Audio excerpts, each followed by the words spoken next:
Hello friends, ఇవాళ నేనైతే పచ్చి పెసర్లతో పప్పు చేస్తున్నాను. జనరల్గా అంతా కందిపప్పుతో ఎక్కువ చేసుకుంటాము, పెసరపప్పుతో ఎక్కువ చేసుకుంటాము, కందిపప్పుతో కదా. ఇవాళ నేను నైట్ అంతా నానించుకున్నాను అనమాట ఈ పెసర్లని, పచ్చి పెసర్లని. తర్వాత అవి కుక్కర్లోకి వేసుకున్నాను. పసుపు, ఉప్పు, గరం మసాలా దినుసులు అన్నమాట. ఇవన్నీ చెక్క, లవంగం, కొద్దిగా ఇవన్నీ దాల్చిన చెక్క వేసుకొని ఒక 2 టమాటాలు వేసుకొని తగినన్ని వాటర్ పోసుకొని ఒక 3 విజిల్స్ పెట్టేసుకున్నాను అనమాట కుక్కర్లో. తర్వాత చూడండి ఎంత మంచిగా ఉడికించుకున్నాను అంటే అంత మంచిగా ఇట్లా ఉడికిపోతేనే బాగుంటుంది అనమాట పప్పు.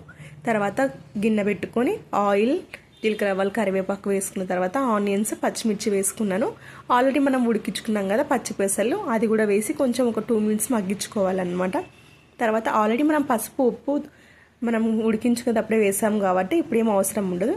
తర్వాత కొంచెం తగినంత కారం, తగినంత ఉప్పు వేసుకొని మనకి ఎంత వాటర్ పడుతుందో, అంటే కొంచెం మనము లిక్విడ్ లాగా చేసుకోవాలనుకుంటున్నాము కొంచెం అలా చూసుకొని మీ కన్సిస్టెన్సీని మీరు అడ్జస్ట్ చేసేసుకోండి.